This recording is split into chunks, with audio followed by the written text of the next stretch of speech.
Hi, my name's Shane. I use she and her pronouns, and today we are playing Knights Black Agents Solo Ops. It's a game about spies fighting vampires, basically, for one GM and one player. The session was organised as part of the Gauntlet Gaming Calendar. So, if you're not familiar, the Gauntlet is an online community that plays and discusses a whole lot of role playing games, especially indie story games and OSR type games. Robbie, do you want to introduce yourself? Yeah, my name is Robbie. I use he, him pronouns, and I have never played solo ops before. I do tend to like smaller groups, though. I enjoy the kind of intensity of smaller group play. So I'm looking forward to this. And so looking forward to diving into this. I've heard about the gumshoe system that is kind of driving this game, and I've not played with that system before, so some of this will be new for me. Yeah, sweet. So I've played a little gumshoe, but I definitely would not say that I'm an expert or very experienced with it or anything like that. You mentioned that you were going to think about taking a look at the rules before we started. Did you get a chance to do that, or? Yeah. I got through. I think mainly the part of the rule book that really is the kind of core for the players. So the part about the agents and learning about the edges and pushes and things of that sort. Yeah. Cool. Well, yeah. So I mean, we're both going to be learning the game as we play. So obviously, we can stop and talk about stuff. Normally, I start a new game with a CATS procedure for concept and aim and tone and subject matter. That seems a bit much for a one-shot that's just the two of us, but there are just a couple of things I wanted to go over before we start. We're going to play for 2 hours. Normally, I run longer sessions than that, but people online said that the kind of one-on-one format can be a bit full-on, a bit demanding, so suggested shorter sessions. We're going to start with one of the core adventures from the book.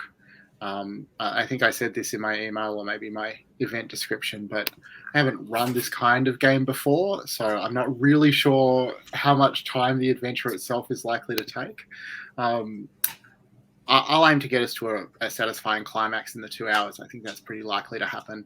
If it doesn't, we're both having a good time. I'm definitely open either to just extending the session a little or rescheduling or scheduling a second session to finish it off. Or I'm playing with Brandon next week, so if you want, he could pick up the story wherever you leave it. Well, if he agrees to that as well, I guess. So yeah, we can just we'll work all that out when we get to the end today.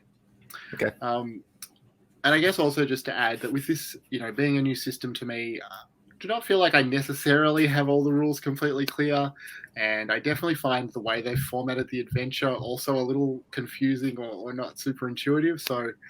There could be some pausing to look stuff up happening during play.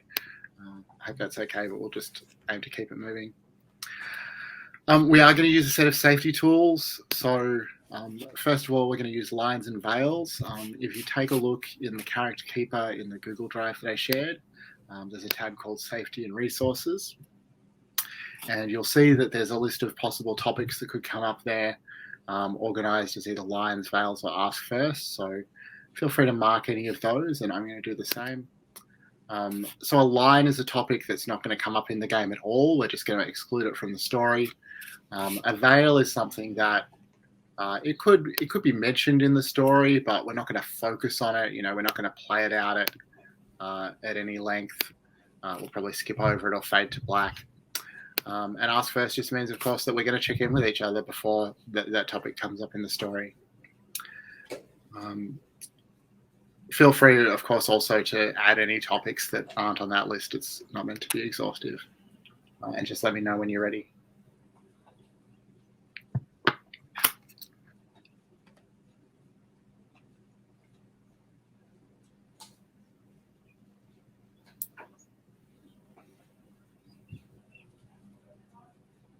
Okay, I think I'm good. All right. Yeah, that looks good to me. Thanks. So we're also going to be playing with the X card. So if anything does come up in play that you're uncomfortable with or it just doesn't feel fun for you, feel free to just say X card and we'll remove that content, work out another way to keep the story going. in most games, I say you can just type an X in the chat. Because there's no one else around kind of monitoring the chat, and I often won't be looking at it, I'll ask you not to do that, or at least realize if you type an X, there's a good chance that I won't see it for some time. But just saying, like, I'd like to X card that, or X is fine. And we also have the open door, so anytime you need to step away, feel free to do that, just for a short break, or to leave the game and not come back. Totally cool. And we are playing under the Gauntlet Community Code of Conduct. I guess the last thing is that I also like to take a break after every hour or so. So I'll be taking a 10-minute break to make a coffee in about an hour. Okay. Is there anything that you want to ask about any of that sort of like admin or safety stuff before we talk about the character? I don't think so. I mean, I've been playing with the Gauntlet for a few years now, so the lines and veils, the next card, and open door is all familiar with me. Sure, cool. So, I mean, you know that the character, the kind of pre-gen that you're given for this adventure is a woman named Leyla Khan. I laid this out in a character keeper just because I've found that's a useful way for me to get my head around the rules, but I don't know that it was actually that useful when there's no one else to keep track of in the same game. Just one thing to mention is that you are going to start out with an injury. Mm-hmm. So you'll see your injury score is at 1. And if you look at the general abilities scores, that's going to automatically track that. That means that you have a -2 penalty to physical tests if you need to make any of those until you can clear the injury. But I guess we'll just jump into play and we'll talk more about the rules as they come up in play, if that's good for you. Yeah, no, that's fine. I guess the one question I do have is I do start with the 3 mastery edges. Mm-hmm.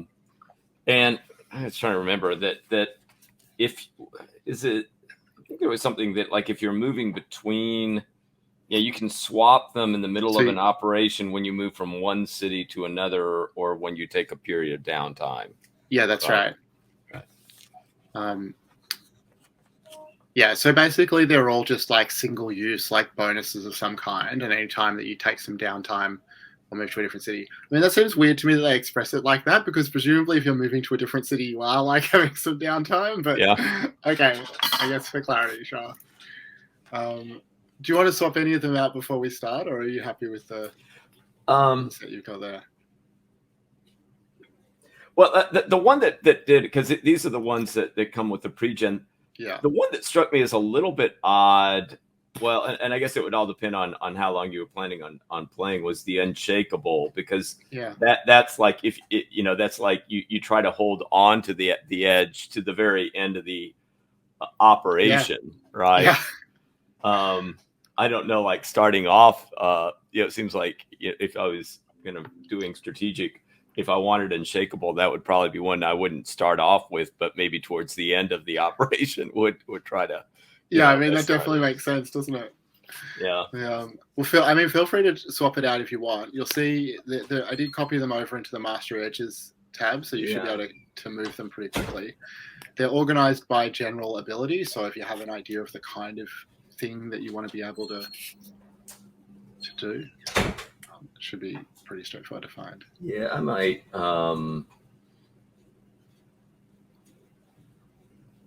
Well, this might be. So I can basically take any one of the mastery edges to swap out. Is that right? Yeah. So I'd probably ask, just because the setup for this adventure, like, let's talk about what it is and whether it makes sense. Like, the preparedness ones probably won't make sense to start with, at least. Probably not the network ones either, but any of the others I think will be okay.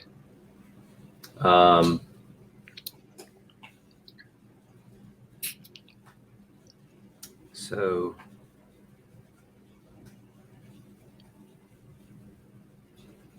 I might.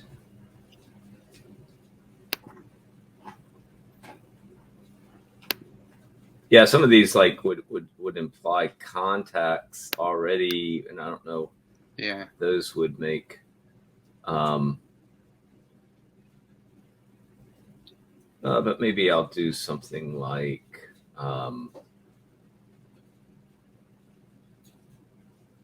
All right, like this one might. What about the quick disguise used to automatically find the basics of a disguise in a scene? You can always find a lab coat in a lab, an army uniform in a barracks, a battered, right? So that's kind of like, that seems like that would be okay. Yeah, and, yeah, totally. All right, so let me make sure I got this. So Control C, and okay. Sweet. All right. So you are waking up in what's obviously a hospital room. You can smell disinfectant. You can hear some sort of low, muffled voices in a corridor outside. You feel those scratchy hospital sheets. As you sort of come around, you realize that you have an IV drip in one arm. There's a dressing and some pretty sharp pain on your right-hand side. And you don't really know how you got here. So just in terms of the mechanics, so you're starting with the injury problem beaten up, which you'll see I've pasted into the edges and problems tab, and that's giving you one sort of point of injury. Mechanically, again, you can, to get rid of injuries, so the way it works is that an injury gives you a -2 penalty on physical tests. Whenever you take time, you can swap 2 injuries for 1 hurt, which is more of like a lasting condition that will last until the end of the I forget what they're called, the adventure. But hurt only gives you a -1 penalty, so the penalties are not as severe. You always round down when you do that, so it's to your benefit to try and take time when you have an odd number of injuries, if that makes sense. Although that may not always be possible. So as you wake up, I said you don't remember how you got here, and that's true, but it's not that you have amnesia. You know who you are. You're Leyla Khan. You remember, growing up in London. You remember being recruited by MI6. You know that you're a spy. You know all these things. But, the details get hazy. You travel to Europe. How long ago was that? You can't really say. Something bad and strange is going on here. Do you want to take... Oh, sorry, go. Yeah, well, I think one thing is I would kind of look around the room to look at labels or any signs to see, do I read the English language, or, like when I'm reading things, does it seem like it's not my... Yeah, so I guess you'll see like your chart and things like that, some text on the IV bag. You recognize it as Hungarian, and you can read it. Okay. I don't think you probably don't know the details of what it's saying, like you're not a medical expert, but yeah, it's all Hungarian. It looks like you're in Hungary. You can see outside the window there's a mountain valley. It looks like there's a small town nearby. So, not Budapest, but somewhere out in the countryside. Yeah. And I was noticing, like with the mastery edges, I've got this vodka and painkillers. Make a would this apply to my injury? Make a medical attention test. So I was trying to see what that question. Yeah. Yeah. What does a medical attention test do? Let me see if I can find. I was going to try to find my edges here and where they get explained.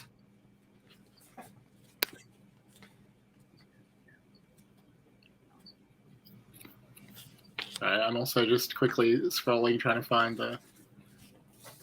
Yeah, I think I have the PDF up here, so let me see if maybe a quick search does this.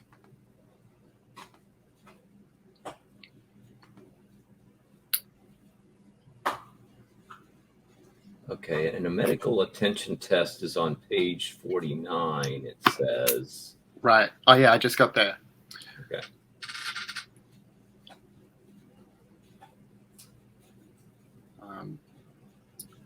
So, yeah, it's basically just rolling some dice to see if you can get rid of that injury, I guess. I think that the difference between a medical attention test and just ordinary taking time is that this will clear up serious injuries and not just regular type injuries. And at the moment, I think you just have a regular injury. So if you want to use that mastery edge, I don't think you need to roll dice for this one. You can just sort of shrug it off. Or you can, if you want to save the mastery edge for something more serious, you can take some time now to heal from the injury. Or you can just go on and, you're a tough spy, you're a secret agent. You can handle a little, feels a lot like a bullet wound, but you can probably handle that. Yeah. I think maybe I'll save it for now. We'll see how things go. I can always, utilize it, I suppose, if I feel like it's necessary. I do think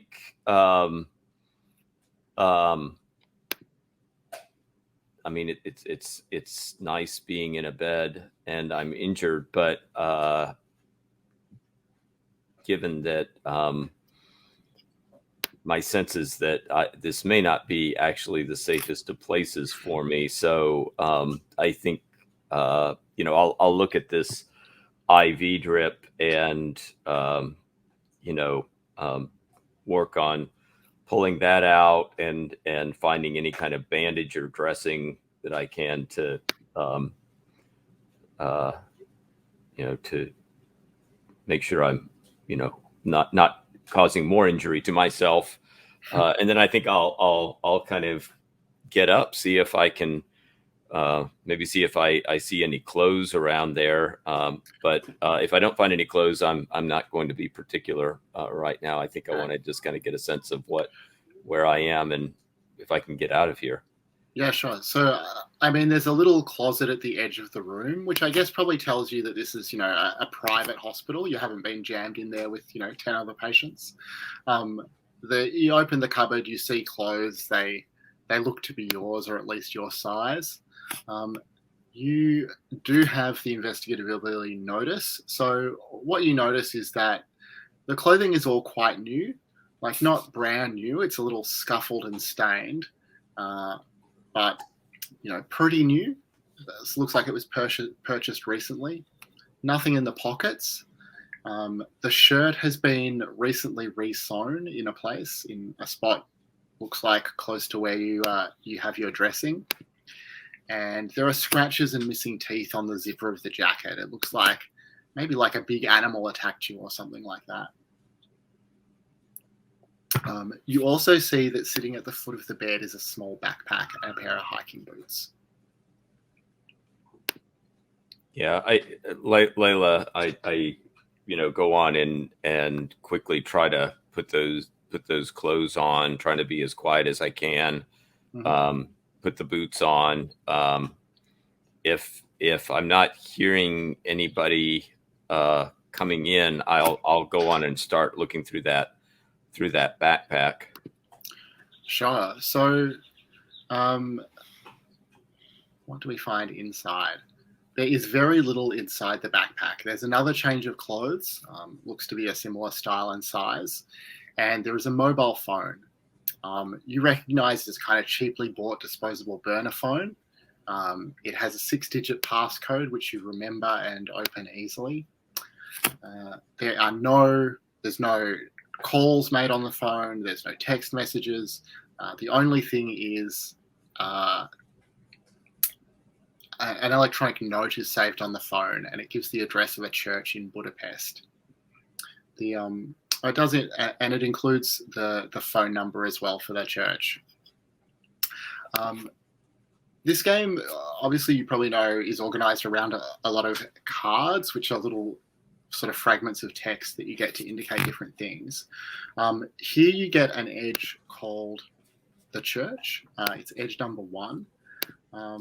I saved all the edges into a PDF in the drive, just so you can copy them over or get the details from there as you need them to put them into the keeper, or refer back to them, or whatever you want.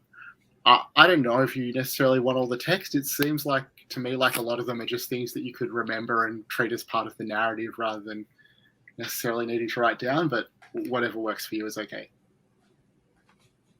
Yeah, let me. I know I have to.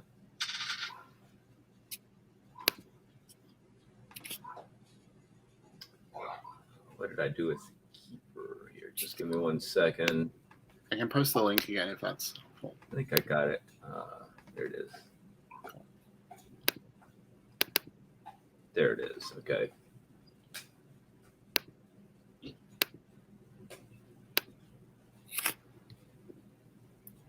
Yeah. So I don't know that I want to make that call right now, but I'm definitely kind of thinking of getting to a place where I feel like it would be safe for me to make the call. Sure. I am gonna go and I'm not gonna open the door, but I'm gonna make my way to the door and listen to get a sense of you. I hear muffled voices out there. Try to get a sense of if those voices are right next to the door. They seem to be a little more distant. Oh yeah, so it sounds like someone is quite close. Like there's a couple of people talking just outside, maybe not immediately outside the door, but very close by. You know, you get the sense pretty quickly that it's a couple of nurses talking about what's going on. One of them is saying, you know, oh yeah, you know, she's still unconscious. She hasn't woken up since she came in, you know, things like that. The game is telling me that here I should give you your first, well, I think actually your second problem from the problems document in the Keeper, and that is running on empty, problem 2. Again, you can just remember this stuff or you can record it how you want. But that basically just says you don't have any special equipment until you get a chance to find some. But what do you want to do? Is there a? You said I noticed that I was in some type of rural village. There's a window in my room? Yeah. Am I on the first floor or? Looks to be about the 4th floor as you look down. Okay. I will. I'll kind of look at the window to see if is this a window I can open. No, it doesn't open. Okay.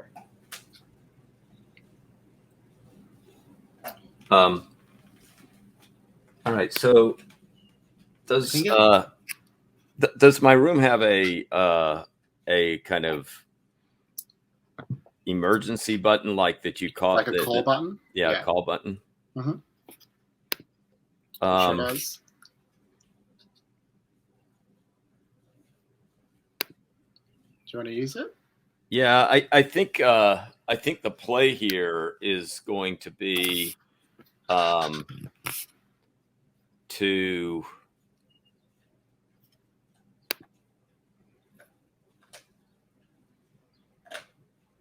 I think I might do the play of doing the call button, but then immediately putting myself behind the door, so when they enter, I won't be seen. And we'll see what goes on from there. I might duck out into the room, or I might do something else. Yeah, sure. All right. So you push the call button.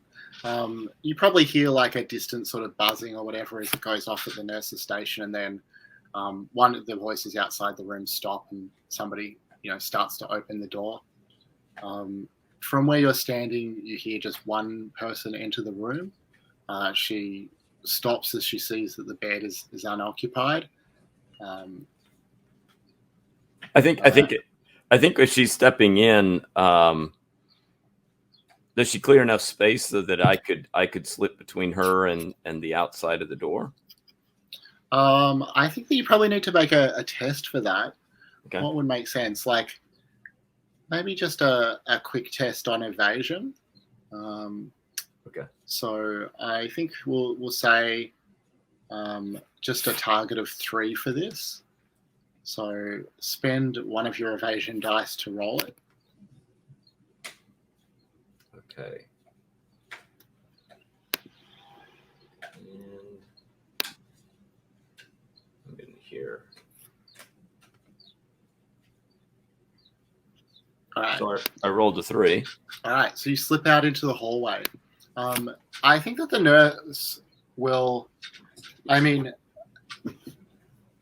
yeah. So I want to make sure you get the benefit of your test. So, what do you do once you get outside? Like, you only have a few moments before she's going to start raising the alarm.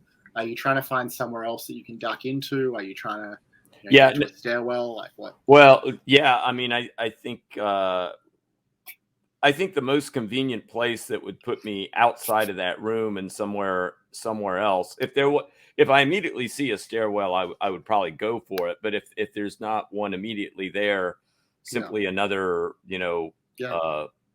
room that potentially looks unoccupied.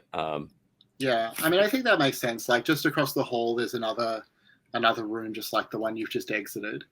You can duck across there pretty quickly before the other person sort of turns back to see what's going on. But yeah, you get inside there. It is unoccupied. The lights are low. It looks to be the same as the room you've just left. You can kind of, peer out through the little glass panel in the door, and you see that the nurse who'd gone into your room has, stepped back outside. She calls out for help in Hungarian. What do you do? I think in this room, I think I need to wait till it clears out a little bit. I'm not going to immediately go running. I'm expecting there's going to be some activity. So I'm initially just looking to kind of secret myself somewhere in this room, so that if they start kind of looking in the vicinity, this room would continue to look like it's unoccupied. Yeah, like just duck behind the bed or something. So as you do that, you notice that outside, like a cloud passes over the sun. There's a sudden sort of darkness that settles over the hospital. In that moment, you feel like something strange in your consciousness, in your head. Something that's had a hold over your free will and somehow is still trying to exert that control. You feel that something as well is coming for you. So that's going to be problem 3, the dark call, if you want to make a note of that. Okay. One thing to know about this game is that you can't die or face that sort of level of taken out of play consequence until the end of the adventure. But you can get something like this one. So the dark call, problem 3, says if you haven't countered this problem by the end of the mission, you'll become his thrall again. So if you can't somehow clear the dark call, you will once more succumb to the vampire's control. Okay. And one question, with my evasion move, do I need to change the 2 to a 1 on the? Yeah. Okay. So your general abilities are always ranked at either 2 or 1 dice, so you can't reduce them to 0. But yeah, that one will drop to 1. Okay. I don't think the adventure has the adventure is so detailed about what to do in every possible variation of what happens, and none of them is what happens if the character sneaks out. Which seems like such an obvious choice for you to make. But I think what you'll notice through the window, from where you are ducked down beside the bed, there's a series of 3 black cars coming up towards the hospital together from the village. The way they're driving in formation, your tradecraft tells you that that's some kind of hit team or snatch squad or something like that. It's not just 3 patients or 3 family members coming to visit. Well, what crosses to my mind is also, I mean, I have my quick disguise. I don't know if the clothes for the quick disguise would be in here, but probably close by if I wanted to try to do a disguise as a nurse or something like that. That might be again, it might be throwing a loop in what the adventure. I think that's fine. That's how the edge works, right? Yes, looks like somebody's just discarded a white kind of lab coat or something like that. Or lab coat's probably the wrong word. Scrubs or whatever. Something that would let you pass as a medical professional. Yeah, I mean, yeah. You are going to, like, as this sort of like wave of control or attempted control tries to assert itself over you again, I'm going to get you to make a cool challenge to see how well you can resist that. Okay. So the way challenges work, as distinct from the quick test that we did before, is that there are like tiers of success. So you can get either a setback, which obviously is some sort of a problem. You get a hold, which is like a mixed success, or you can get an advance, which is a strong success. So go ahead and roll one of your cool dice, and then depending on the outcome, we'll see how you do and whether you want to roll some more dice for it. Okay.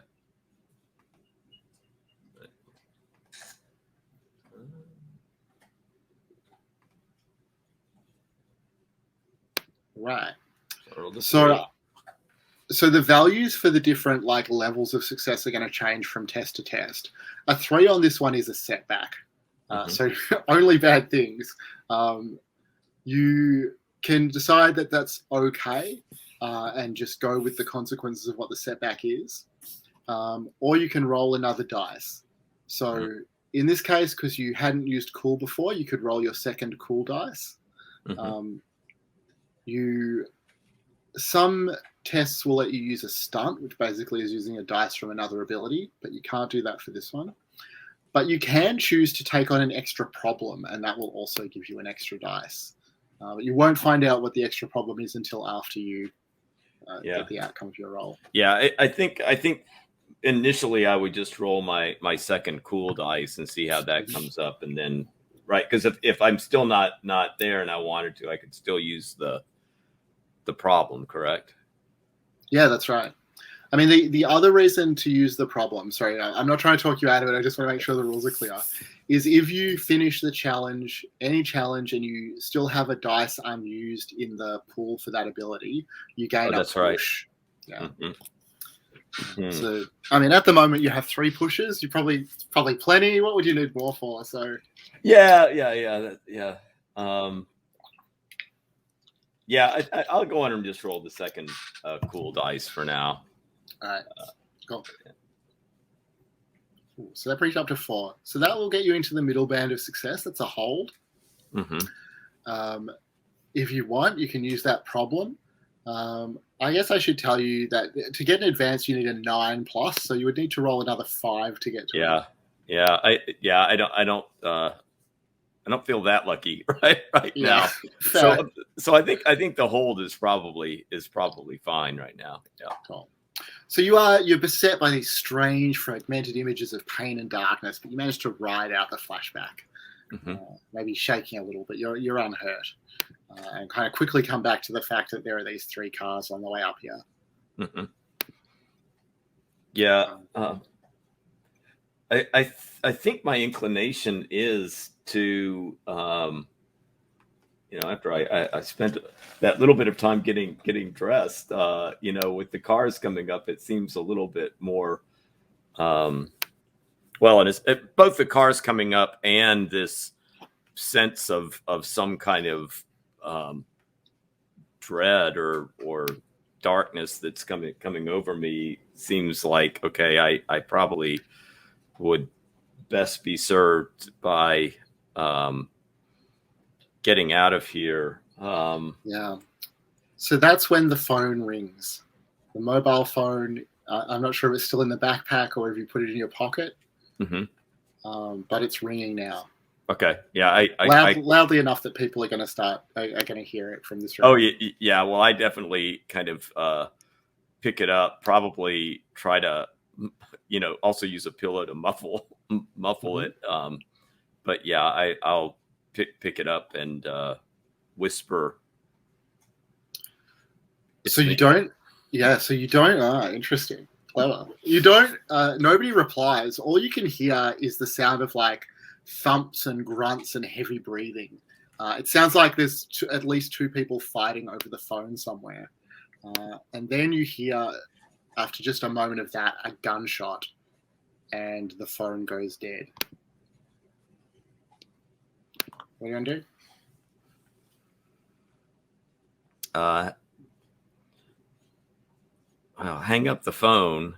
I I guess my question is, I mean, I could just duck out the way I am right now, or I could try the quick disguise.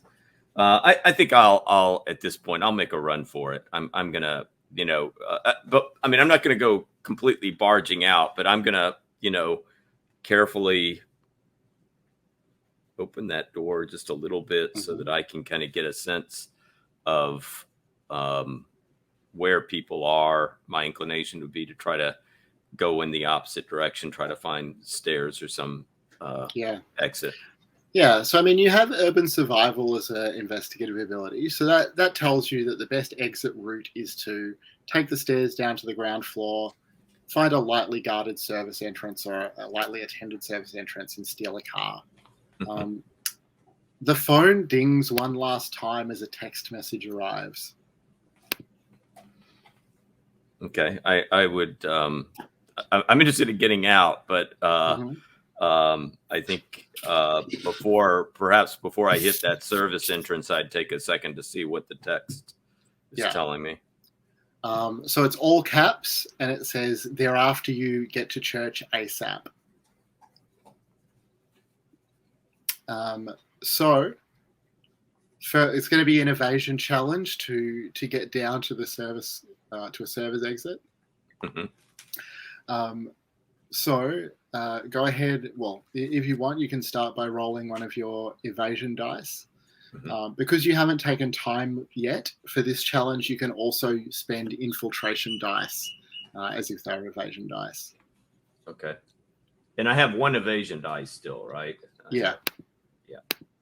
So I will start with that one.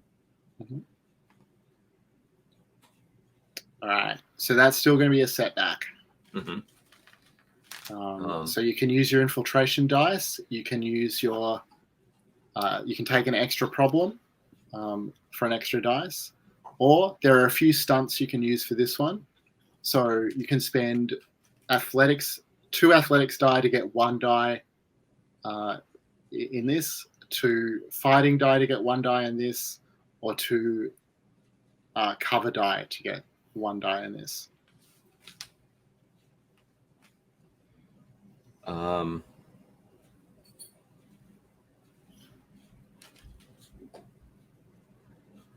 So it said athletics or cover or. I mean, yeah, I guess your choices are athletics, fighting, cover, or infiltration before you get to an extra problem.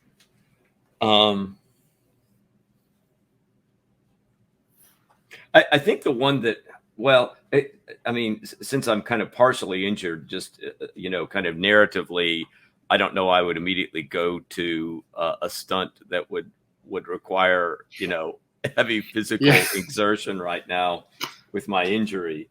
So maybe go with the cover, though. Yeah, that, that makes sense. Yeah. So go ahead and roll another dice for that. Okay, and what do I do? Do I take the cover down to 1 then? Yeah. Okay. And let me roll this again. So that brings you up to a hold. Again, you need to get to 9 for an advance. Do you want to go for another die, or do you want to just roll with the hold? Well, it's getting a little bit. I think the highest I've rolled so far is a 3, but it has to mean that a 4, 5, or 6. Yeah, exactly. Has to be right around the corner.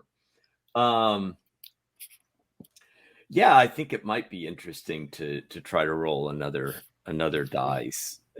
Now can you? I mean, for this, can you use the push, one of those, or? So to use a push, you'd have to tell me how you're using one of the investigative abilities to help you here.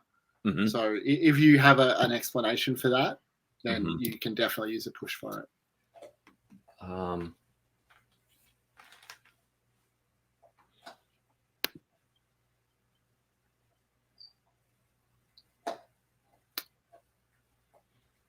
And you're welcome to narrate a bit. You might run into another nurse and need to charm them or something like that, or a security guard you need to intimidate. However you want to play it out.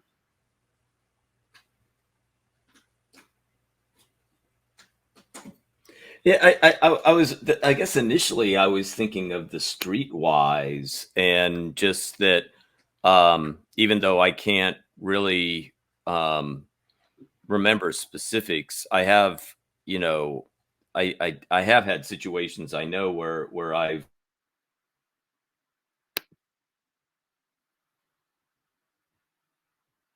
Did you freeze? kind of been in. Sorry, you froze up there for me for a sec. Okay, am I back? Yeah, I can hear you fine now. Okay. Yeah, I was going to say streetwise, just in terms of kind of, I've cased places like this before. I can't remember Yeah, the specifics, but I definitely know that I've kind of made observations of how, um, you know, the exits, the entrances work, and the kind of personnel that works here, sure. what to expect. Yeah, I probably know, like in terms of main entrances of hospitals, where any kind of security or something would be. I would certainly know that there's like sides and back entrances for, their deliveries and things like that. So I think I could be yeah, pretty cagey in terms of working my way out. yeah. I totally buy that. So spend the push and roll another die. All right. Let's see. So that has you still sitting at just a hold. Do you want to roll Uh-huh. another die? Oh my goodness. So what would I need to do to roll So another die? well, so you can spend any of those abilities still. So you've still got infiltration. I know Hmm. you said you weren't so keen on athletics or fighting, but you could use those. Or Uh-huh. you can choose to take an extra problem. And at this point, you only need to roll two. Like, I don't want to be like, it's almost like you Yeah. can't fail, but it is almost like you couldn't fail. Yeah. I've Um, certainly jinxed you to roll a one now, I'm sure. yes. Um, yeah, I'll take the infiltration. I'll take that down. Um, Okay. and we'll try one more here. Um, yeah, I guess right. The narration here, I mean, infiltrate has to do with, maybe I'm not fully using that disguise, but I'm definitely kind of cagey about movements. I guess if I'm working my way to a place where service personnel would be entering and exiting, I would also kind of know how to just kind of act the part. Maybe even so far as to if there was like a hamper or something on wheels, like I would be just kind of Hmm. using that to go by somebody to so that it would, maybe especially if it was like a tall hamper, that I could kind of go down the corridor and have that blocking kind of the Yeah, I clear love side that. of me. Um, All right. An yeah. advance. So you make it down to the exit without being spotted, behind your big hamper. Um, you But as you sort of get to the service exit, and everything, your streetwise, your infiltration, all of that has told you that this is like your best chance to get out of here. But there is a guy, unmistakably a goon, like not a hospital employee, standing outside, just outside the door that you need to go through to get to the parking lot and escape.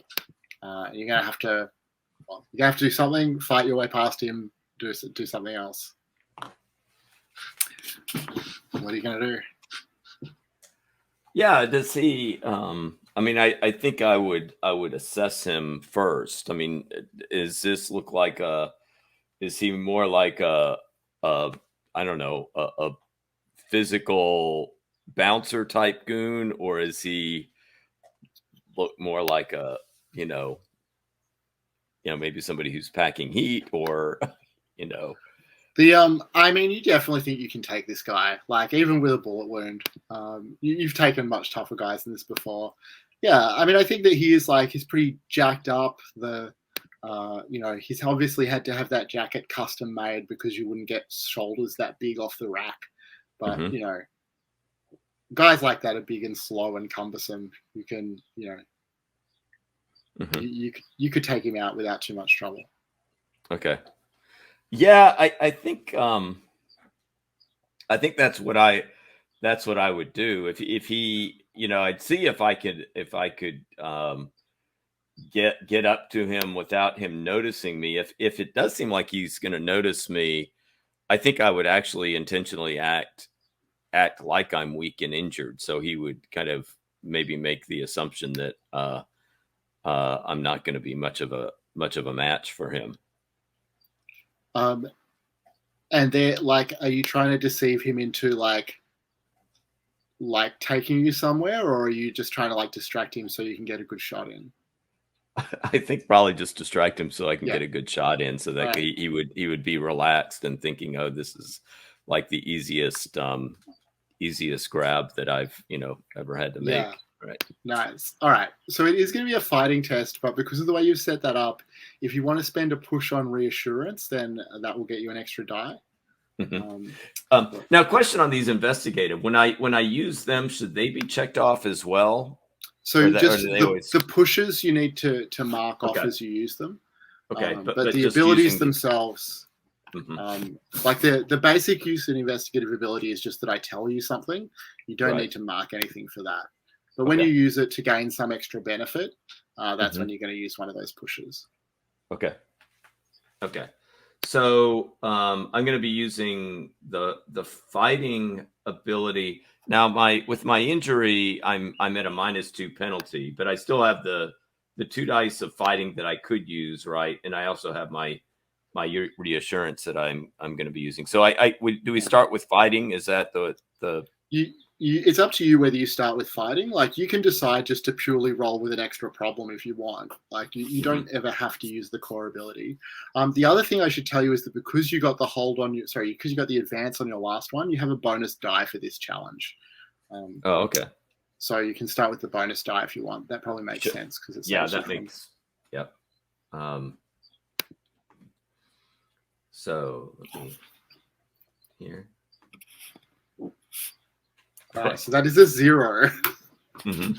Obviously, that will be a setback. Do you want to? Yeah, no, I'm going to roll. I think now I'll definitely roll one of my fighting dice. As painful as it may be in my injured state. Nice. So that'll bring you up to a hold. Let's see. Do you want to stick with that? Like the fight is kind of, you're definitely going to take this guy out, but you're getting like battered a little bit. You might be drawing more attention. What do you want to do? Yeah, you said I had that reassurance. You said that could be used for a die. Well, so you're going to spend a push for that, but yeah, if you want to do that. Yeah, I think that I'll do that. All right, so that takes you up to an advance. You beat the crap out of him. Do you want to describe the fight? Yeah, well, and I think it's it's quick, but it's precise. I mean, it's not like I'm just kind of wailing on him, but it's the kind of thing where cinematically you would it kind of come across like, oh, Leyla, even in an injured state, knows, she knows the pressure points, she knows, you're right, like the throat punch and that type of stuff, so that she's very, very efficient, kind of almost surgical in the way that she lays this guy out. Yeah, that's awesome. So you get a choice. Because you got an advance, you get some sort of bonus. You have the choice of what sort of bonus you want. You can take him with you unconscious to interrogate him, or you can take an edge. The edge is a sort of memory that will give you a bonus later on. Which do you want? I think I'd normally take an edge, but I think Leyla, given my my recall problems right now, I think trying to get some information from this guy is probably a worthwhile thing. Find out like who he's working for, what those 3 cars were that were pulling up, and what kind of operation this is that is coming after me. Yeah. So what does that look like? Are you going to try and like dump him into the boot of a car, or are you going to tie him up and put him in the passenger seat? Like, do you want to stop here and just briefly interrogate him? No, I think I want to get him away. I mean, does he have a car nearby? Does it look like Good question. Because I think I would, if there's a car nearby, I probably would kind of quickly check his pockets out to see if he has keys. Yeah, I mean, I think that like if you check his pockets, you'll find a wallet, you'll find his gun, but you won't find car keys. But you're now in like an underground parking area, so there are a bunch of cars around. You definitely know how to hotwire one. It'll be another challenge to get one away, but you are. Yeah, I think that makes sense, and I also need to make my way to a church, so a hot-wired car might be one way to get there. Like, what sort of car will you be looking for? You got a few choices. You could even take an ambulance if you want. No, I think Leyla is looking for the most kind of. I mean, she doesn't need to be James Bond right now. I think Layla's kind of thinking practically. Yeah, I want a car that blends in. Yeah. So, like if there was, maybe the ideal would be a white van, but if there's not a white van, just kind of like some kind of regular, mundane, everyday looking car. Yeah, like just whatever the nurses drive to work or something like that. Right. Right. All right. So this is going to be a mechanics challenge. So go ahead and start by rolling a mechanics dice. Okay.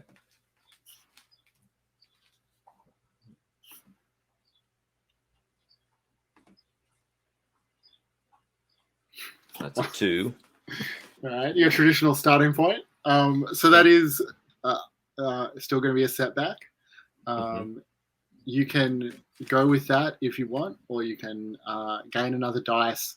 You can use dice from filch or driving for this, or you can take an extra. Oh, you can't take an extra problem for this one. And if I did the filch, like I think we'd be narrating that on your way out, you secretly like managed to snatch up a set of keys from somewhere.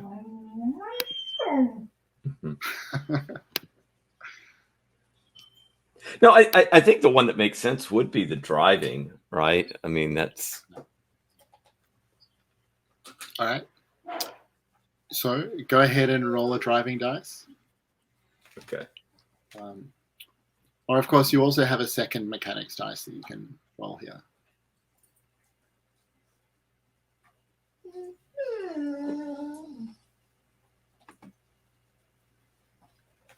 Right, that brings you up to a 6. So that'll get you a hold. That'll be enough to steal the car and get away, but with the other goons in hot pursuit. Or if you want to roll another dice, you can try and bring it up to a 9 and get away sort of clearer. All right. You can hear a dog who needs some attention. Yes. Oh.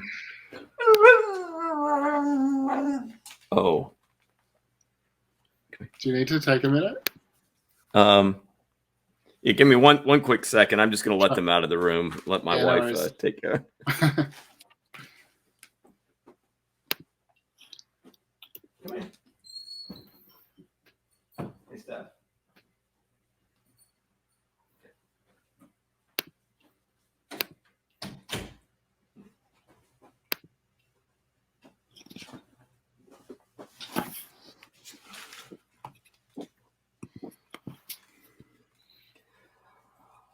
All right, so and to roll another die now.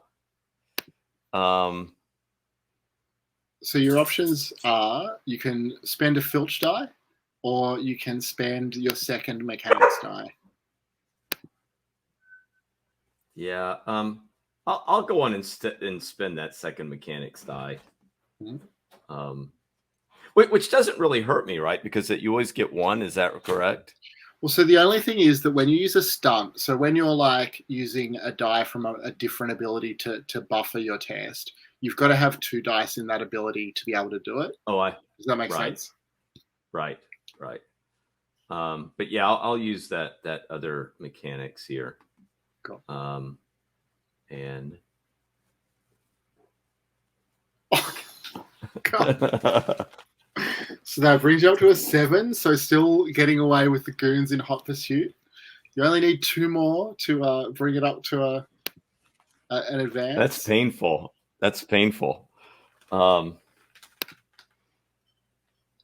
Because now to do it, I what you say, I could spend a filch to do it. Mm-hmm. I think you've got to push left if you want to try and use one of your investigative abilities for a bonus dice.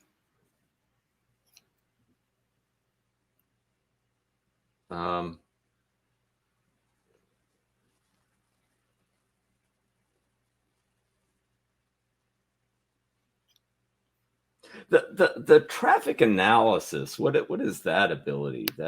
Well, that is a good question. So I pasted all the I made PDFs of the ability descriptions in the folder as well. Right. Look.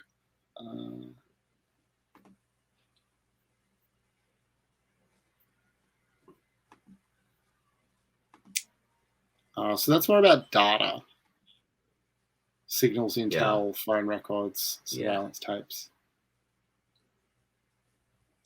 I mean, Streetwise makes sense to me here if you wanted to use that. Correct. Yeah, let's do that. So that'll be my second push. Is that right? Mm-hmm. That I will have. Yeah, I think so. Yeah, so I'm down to 1 push already. But we'll see what happens here. All right. So that will bring you up to an advance. So the narration here in the text is you quickly identify an unlocked car, but it really doesn't feel like that's what's happened. But you definitely find something suitable. You hotwire it. Where do you stash the goon that you're bringing with you? I think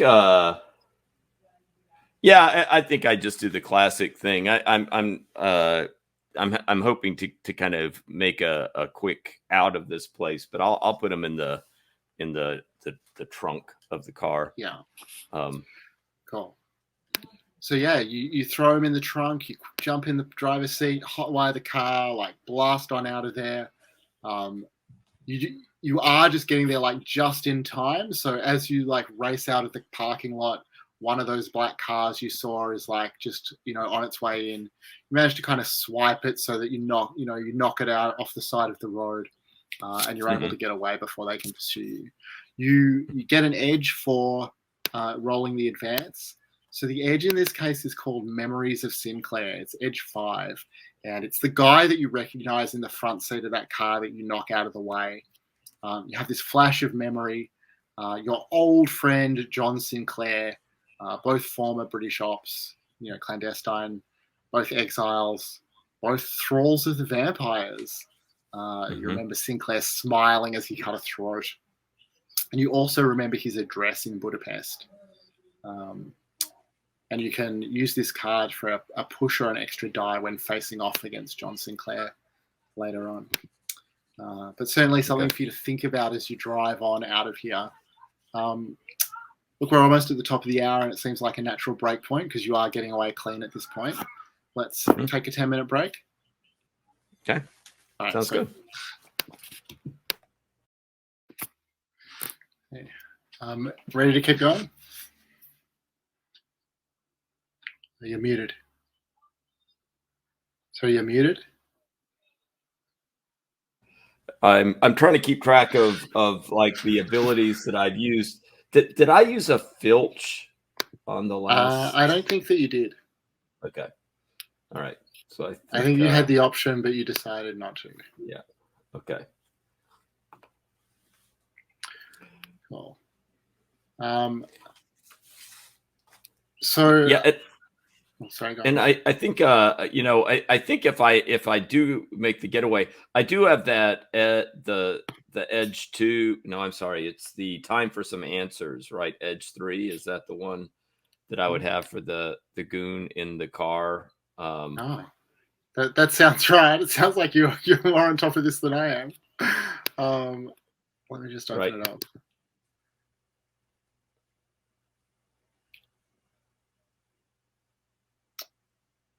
The edge 3. Yeah, that makes sense. Right. So I mean, I have the fellow in the trunk, and I don't think I'm not imagining Layla necessarily to be a kind of I think she's tough, but she's not necessarily cold hearted. So I don't think she's planning to leave the fellow in there. And I think if she finds if she feels like she's made her getaway. She wants to get to Budapest, but she does want to kind of ask this fellow in the trunk a few questions.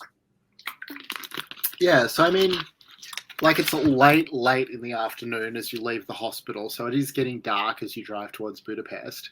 Certainly, you'll find somewhere before too long where you could, pull over into a clearing or something like that, somewhere where you would have a little privacy to do what you need to do. Yeah. Open up the boot. What do you? So you want to try and intimidate him? What are you going to do? No, yeah, I think I definitely want to intimidate him, and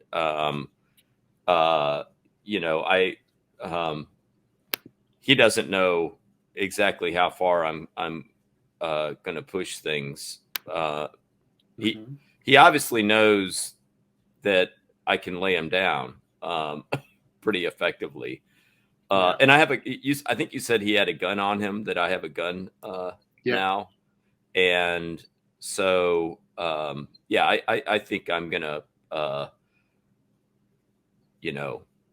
and I have his ID and stuff. So, I'm going to try to intimidate him to get him to tell me what's, who he's working for and what their interest in me is. So I mean, he visibly is intimidated. Presumably you tied him up a little before you dumped him into the trunk, so he's crammed up in there. You're standing over him with a gun. You've already beaten him up. You can see that the sweat is dribbling down his brow. But he seems surprised that you don't know who he works for. You see that as well. He says, you never should have tried to get away from Havitso. You know that he will come for you. You know that Sinclair will come for you.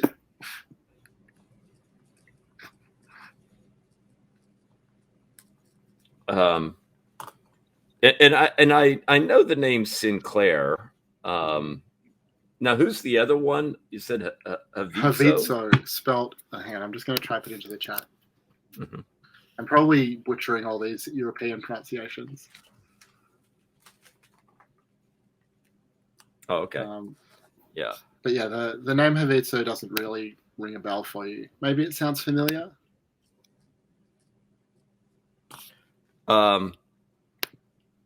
So let's just pretend for the moment, I tell him, let's just pretend that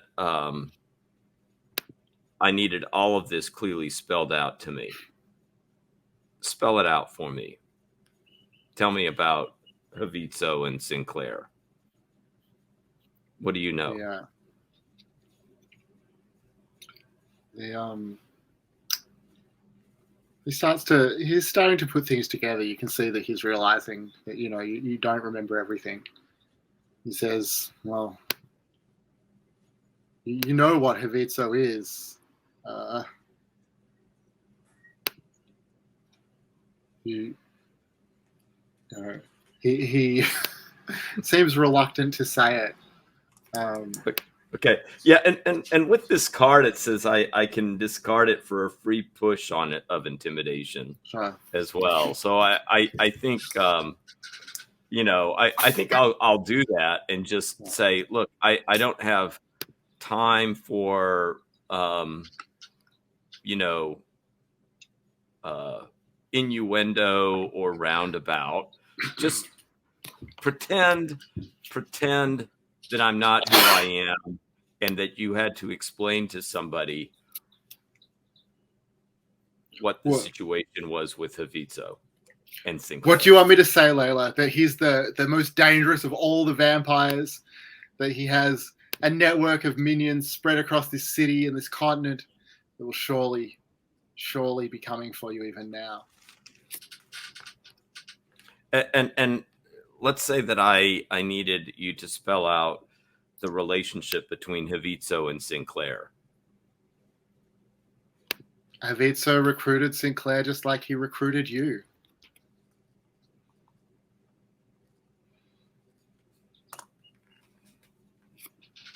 Well, it seems like maybe Havitzo's recruitment tactics could use a little bit of work. It seems like they're not perfect. Do what you're going to do to me. I don't care. Where is Havitzo now?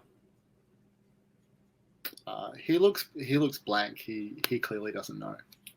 Mm-hmm. Why, Leyla? Are you afraid he's coming for you? Because you should be.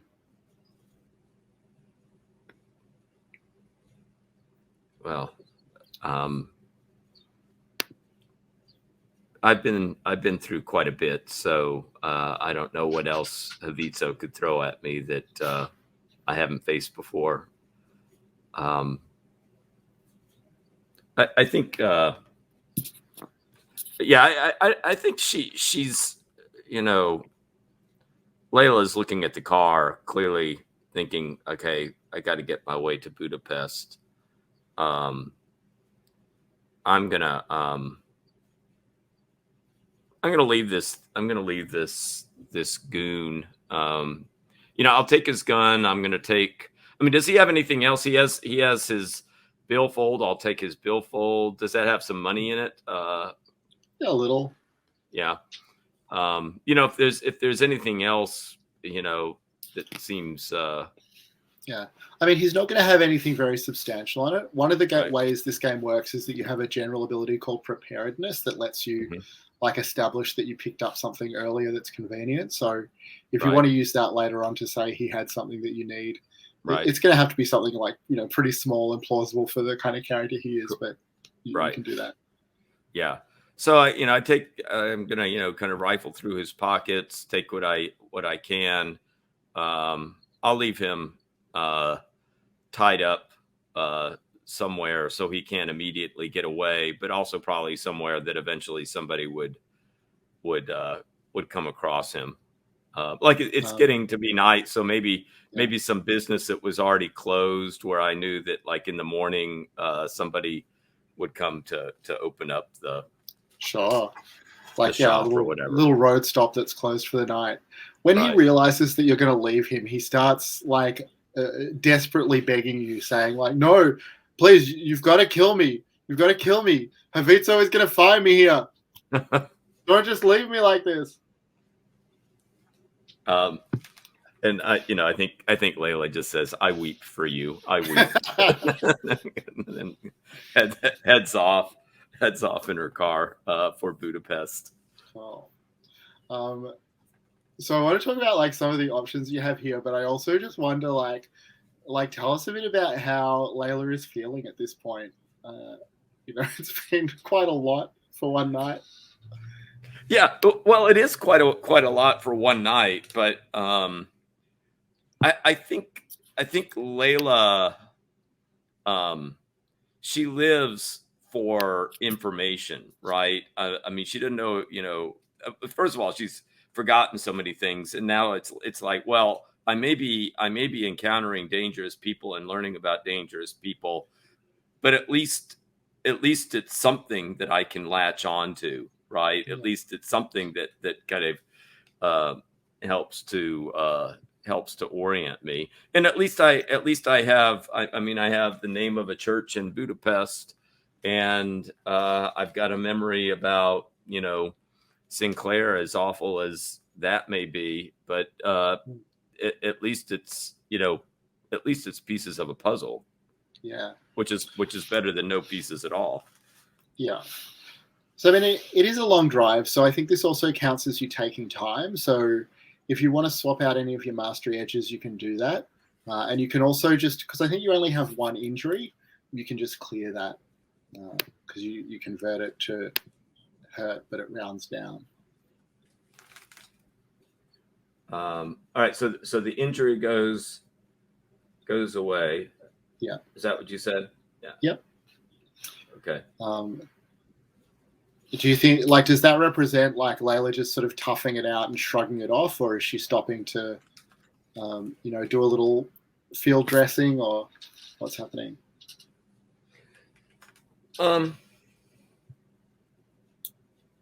Yeah, I think it is some field dressing. I think she, she, even though her memory is dim, she probably remembers, basics of how to, clean wounds and things of that sort. So yeah, I think she kind of takes care of herself, and kind of gets herself back together. I mean, you probably like the camera would probably show that. Yeah, the way that she kind of takes care of the injury that she has, it's kind of like the equivalent of her fighting, right? That she kind of knows exactly what she needs to do to kind of clean it out and get it bandaged up. Yeah. Cool. So, I mean, you mentioned a couple of the choices that you have here, but you can go straight to the church as you drive back to Budapest. You can find a place to hole up for the night. You can head to Sinclair's, like you do remember the place that he lived. A couple of other options that you have. So you can use your network ability to try and find a friendly contact in Budapest that you could get some, information or resources from. You also have like the dimmest sort of hint of a memory of stashing a cache of weapons somewhere on this road. You think that if you were to really push yourself, you could figure out where exactly they are. Maybe not even just weapons, maybe just like useful stuff. And the way that would work mechanically is that you can take on a problem 12 shaken, and that will get you the location of the weapons, of the stuff. I'm looking. During the break, I printed out the problems and edges to make it a little easier for me. Yeah. So,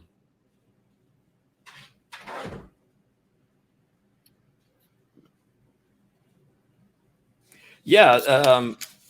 I'm interested in getting to the church, but if I'm starting to think that there's, a supply that I can dimly remember, I think I'm willing to take on that problem.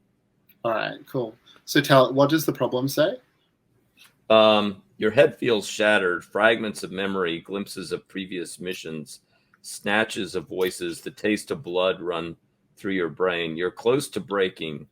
You've a -1 penalty to cool tests while you hold this card. Counter either by confiding in someone or finding some other way to take the edge off. I need to remember -1 to cool tests. Yeah. So what you remember where you left the weapons precisely. You buried them in the barn of an old farmhouse. You bribed an elderly farmer named Grigor to let you use the place. And it doesn't take you too long to get there. It's more or less on the way to Budapest, just a little bit out of the way. So you sort of pull up at the edge of this old farm. There's lots of chickens and pigs. You remember that he had a couple of, aging but still somewhat fierce wolfhounds that he kept on the property. What do you want to do?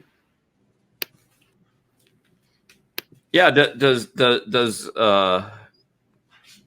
and I have dim memories of Grigor. and it's late, I imagine, by this time. I mean, probably not super late. Like it's maybe 9 p.m. I reckon. Mm-hmm.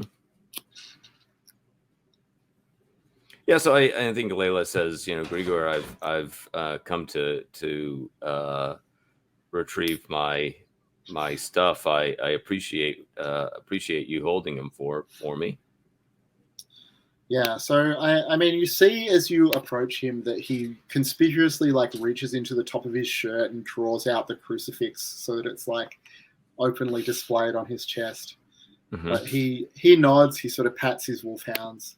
He says, "Of course, go ahead." I don't want to impose too much on you, but do you by chance have something? I'm famished right now. Just any kind of snack that you could spare? He gives you this look like you're asking a lot, but he nods. He says he'll get you a plate together. Mm-hmm. You can go ahead and he sort of gestures to the barn. Mm-hmm. Yeah, and I think while he's getting the plate together, I probably go and kind of look at the stash of material.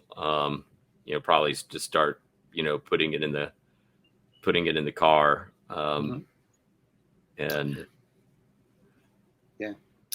So I mean, you find some like very classic sort of spy movie stuff in this waterproof tarp buried in the barn. There's a handgun and plenty of ammunition. There is a collection of passports that all have different names, but all have your picture on them. Cash from various kinds of currencies. There's some medical supplies. There is what the text charmingly describes as some other non-specific gear for use with preparedness. There is a rugged thermos flask, and there is a photograph, which sort of stands out. It's unlike all the other things that are in there. It's sepia toned. It looks to be maybe from the 20s or so, and it's quite faded and a bit damaged, a bit bent and torn. You can still make out that it's the image of some sort of crucifix. What are you going to do? Does it look like you said that Grigor had a crucifix? Does it? I mean, I guess crucifixes all kind of look the same, but does it have any? No, they don't look at all similar. So Grigor just has like a simple farmer's crucifix on a chain. This is, it's clearly antique. It's very finely made.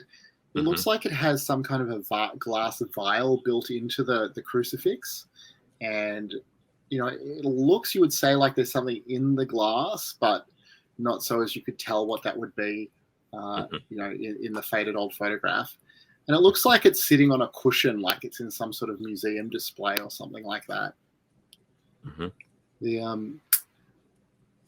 You're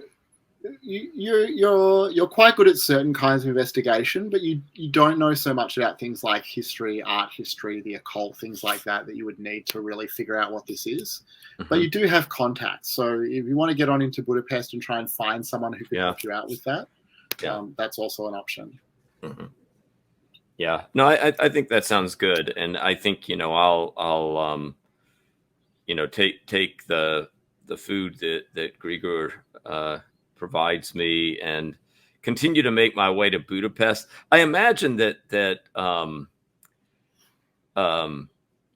also imagine Leyla is pretty tired and exhausted. I think at some point she'll kind of make a stop where she's not going to look for a full night's sleep, but a couple hours of a little rest probably would do her well, and then make her way onto Budapest.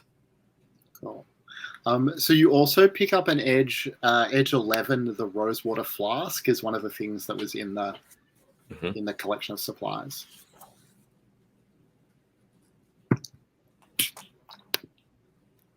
Okay. Yeah, and I think Leyla is probably most interested once getting into Budapest, the phone has the address of a church in Budapest. So, and I obviously got the call.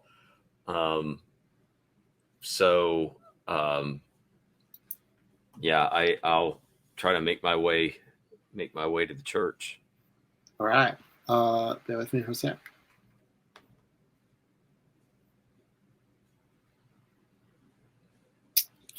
And you mentioned that you're going to sleep for a few hours. Are you going to head to the church, like early in the morning, or wait till it's dawn, or what do you want to do? Yeah, I think as the sun is rising is kind of how she would try to time it. Yeah. Yeah. So the church is quite a famous church in the heart of Budapest. I'm probably mispronouncing this. The Gauntlet Hill Cave.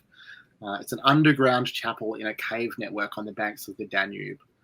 It was used as a field hospital during the Second World War. It was sealed up during Soviet occupation, and today it is back in the control of the Pauline monks who first established it. Even early in the morning, there's probably just a tourist or two, wandering around. Mm-hmm. And there's a huge, but it hasn't opened for business yet. So there's this huge iron gate at the front of the church. It's locked. You can see that there's someone standing behind it, looks to be wearing monastic robes. What do you want to do? And so, I mean, I'm trying to visualize it. So is it like the church? Does it have an above ground structure, or is it purely something that kind of goes into the underground? Yeah, I'm picturing it as the ladder, that it's, there's almost like a cave or a tunnel or something like that with the gate across it at ground level leading down to an underground chapel. Mm-hmm.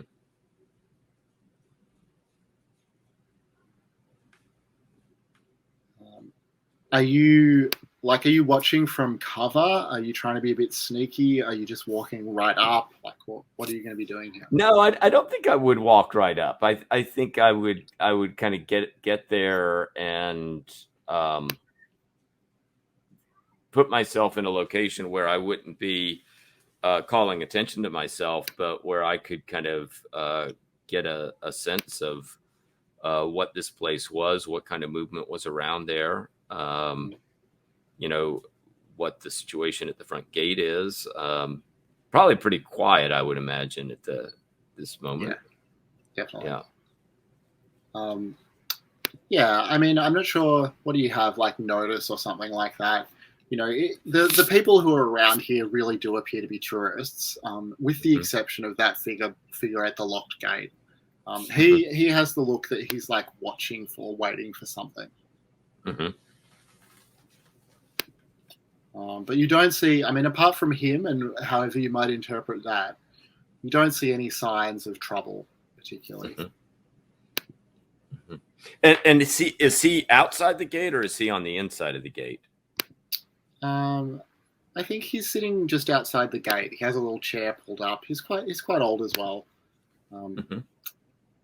He looks tired. He looks like he might have been waiting quite a long time. Mm-hmm. All right. I think if it looks quiet and it looks like it's just, a couple tourists, but he's there. I think from the side, Leyla will come up and when she gets near him, just says, Is this the famous church? So he smiles. He says, "Yes, please. This way. Your friends are waiting." And he stands and opens the gate for you. And Leyla says, "My friends. What friends are you talking about?" Mr. Julio is waiting for you. And you do have an association with that name. You have this kind of flash of him pressing that flask that you found underground into your hands. Okay, okay. He's kind of gesturing you for you to come inside. Okay. I think Layla's a little bit tense, but she's also like, well, but they asked me to come here, and if I have a kind of dim memory of a Julio who seemed to be perhaps not an enemy, yeah, she'll go on and walk inside. So the monk sort of leads you through a few, doors and passageways and things like that, down into this oddly homey little underground catacomb. And eventually you come out into this room. There's a battered old couch. There's some chairs, a table, lots of religious iconography, paintings of Christian saints and saints and things like that.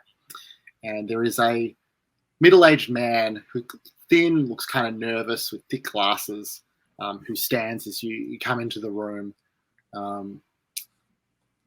Leyla, I started to fear that you would not make it here. Thank you, Adolfo. And he kind of dismisses the monk, who, heads on out of the room. And I'm glad I did make it here. Tell me what has been going on. I did get one call where it sounded like there was some type of a fight going on, and then I got a text message telling me to come. Yeah, we were attacked. It's been a hard night for us all. The others are resting, recovering, but they're okay. But you, how are you? I mean, the after effects of the absolution must be very confusing. What do you remember?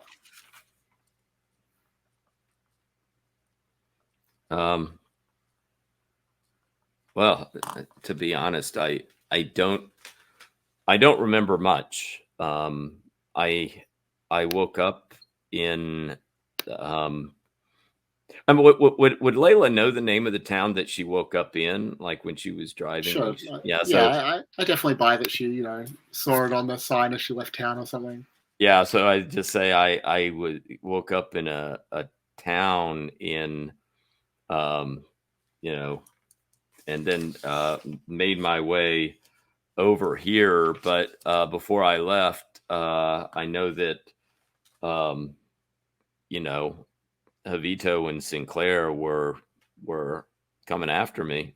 I think I was lucky to get out of there and find my way back here.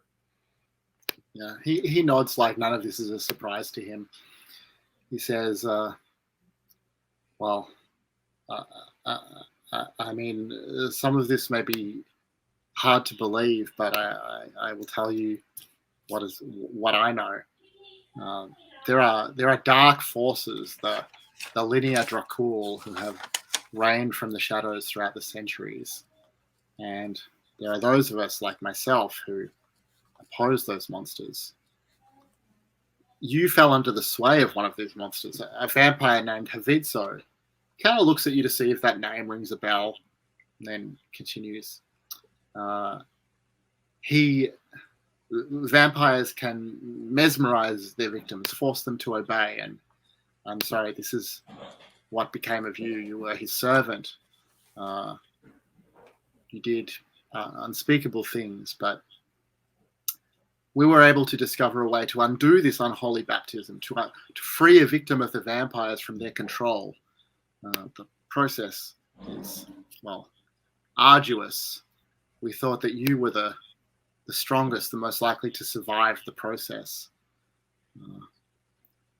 I was able to recreate the ancient alchemical formula that could break the spell. It was Loretti who dug up the formula in the archive, but I'm not sure how they found you particularly. And you have the investigative ability bullshit detector, which means you basically can always tell when someone's lying. And he is definitely telling you the truth.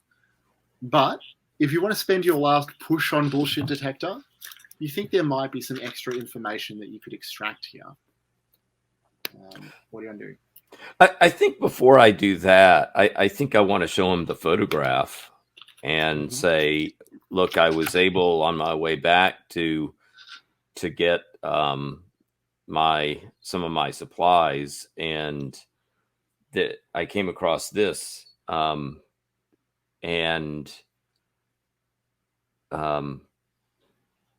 does that look familiar? Is this a photo that I've shown you before?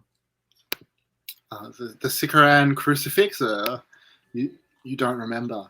The Rastami believes that the formula that we've used is only a temporary solution, that the Sikaran crucifix can be used to permanently break you from Havitso's control. And do you have any sense of where this is? Well, we've got to get to Rastami. She's the only one who could help you with that. She's the occult expert. I am a scientist. Well, where is she now? As the GM, I wish that I could answer that question.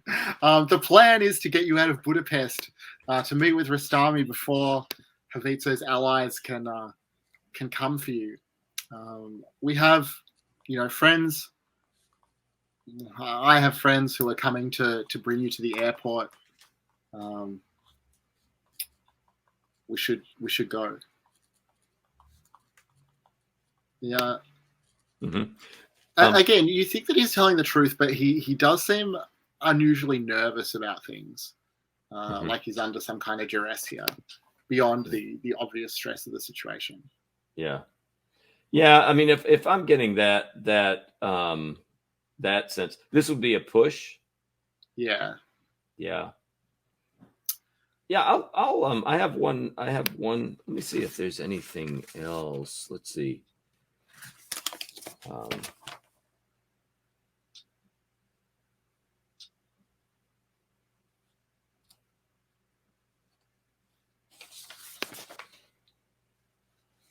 Yeah, I'll take that push and try to see what exactly is causing him to be strangely uneasy. Yeah, so you figure out that you put it together. He's not lying to you. He's lying to someone else who's listening to this conversation. He's holding back information because there must be someone else who can hear him right now. And with your electronic surveillance, once you figure that out, you realize that he's wearing a wire and that someone is listening. Mm-hmm. If you want, you can try a cool challenge using cool to try and sort of bluff your way through the conversation without alerting whoever's listening in, and get some sort of advantage here that way. Mm-hmm. Or you can just play along. You can see how that goes. Mm-hmm.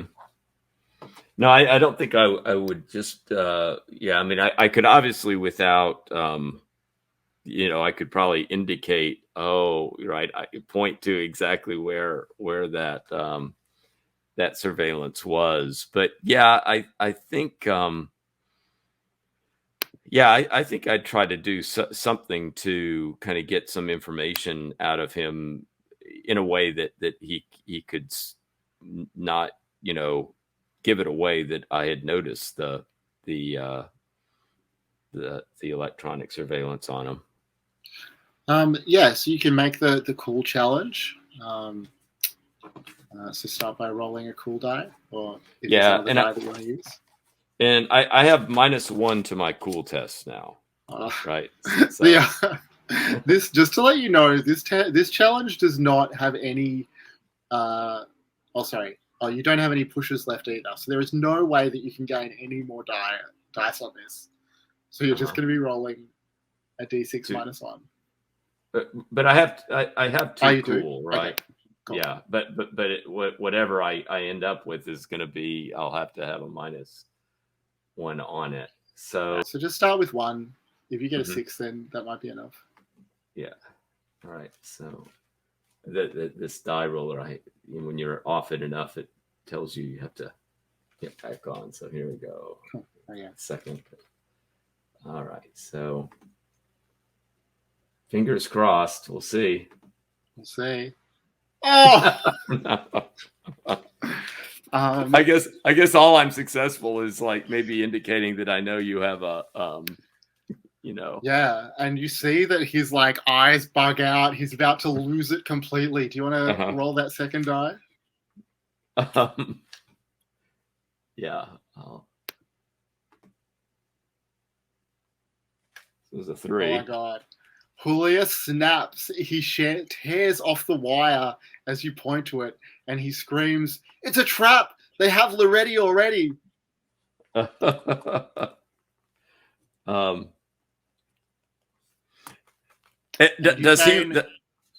You gain problem 19, sitting ducks. Let me see what this says. Does it seem like he thinks that there's somebody in the vicinity right now who is? Oh yeah. Yeah.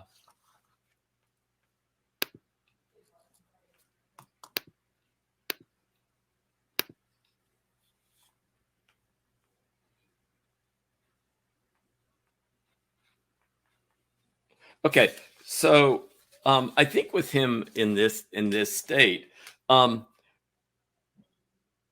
room that we're in, I mean, like getting here, it seems like there were some corridors or cave passages that I went down.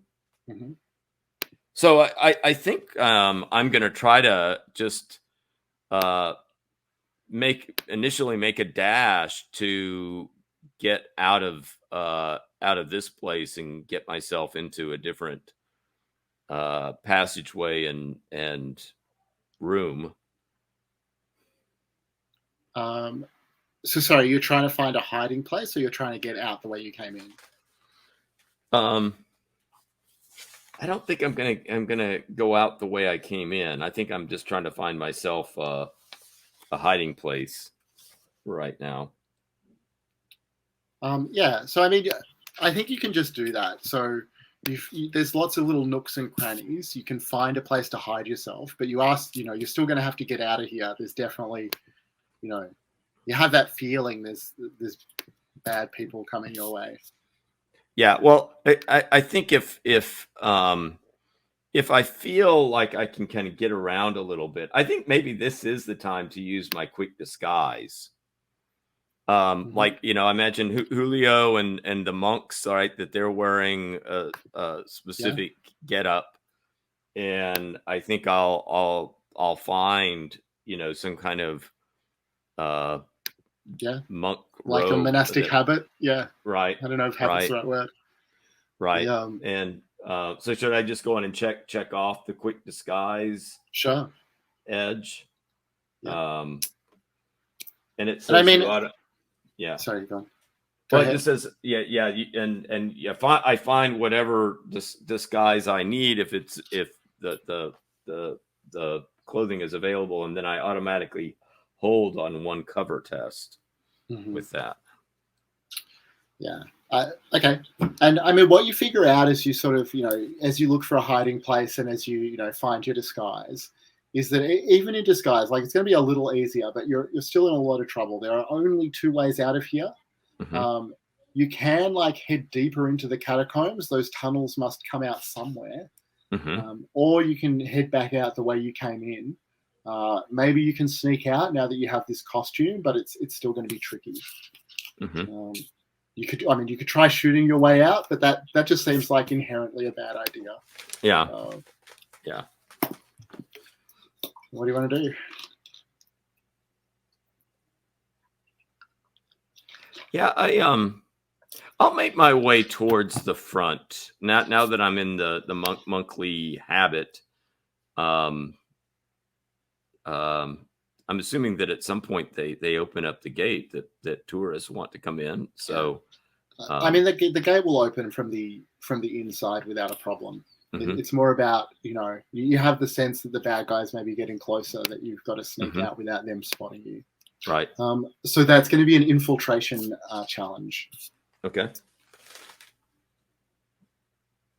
All right. So I have one die for infiltration now, right? Yeah. And I don't have any pushes, so. So you do have some stunts available, but let's just start with the infiltration die and see how that goes. Just to let you know, this one is a tougher challenge than some of the others. Mhm. So for this one to get to a hold, you're going to need to roll a 6. Hey! So your luck had to change sometime. So you can sit with your hold if you want. That's going to have you out of the monastery, but you're going to be spotted outside. You're going to have to make a break for it with another challenge. Or you can either take an extra problem, or you can use a die from another ability to try and get up to 9 for an advance, which would let you, sneak out more effectively. And the abilities that you can use here, if you have 2 dice in them, to get a bonus are evasion, fighting, and athletics. I do have 2 in athletics. Yeah, so I'll do that. I'll use the athletics. Trying to like the athletics as the infiltration. I mean, I think you're probably just if I'm suspecting or seeing right where some people are who might spot me, I think I'm just able to sense that, but also then kind of using some pretty quick movements to get myself around any kind of like surveillance points that are there. Yeah, so I mean, as you emerge, you definitely see that there are, those same black cars from outside the hospital are parked. A bunch of them have pulled up outside.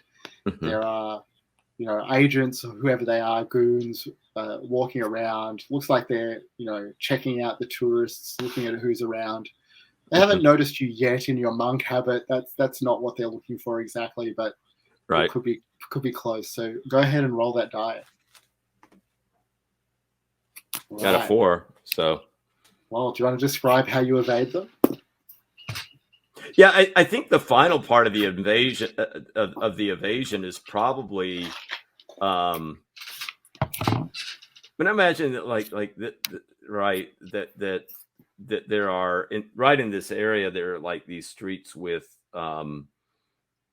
buildings, and I think the last part of the invasion is like where the athletics probably comes in, and that I'm a goon is kind of walking up, but I'm able to kind of scale up some building and get in like a balcony right up above, and then just kind of lay myself flat while he walks underneath me, and then kind of maybe dart into the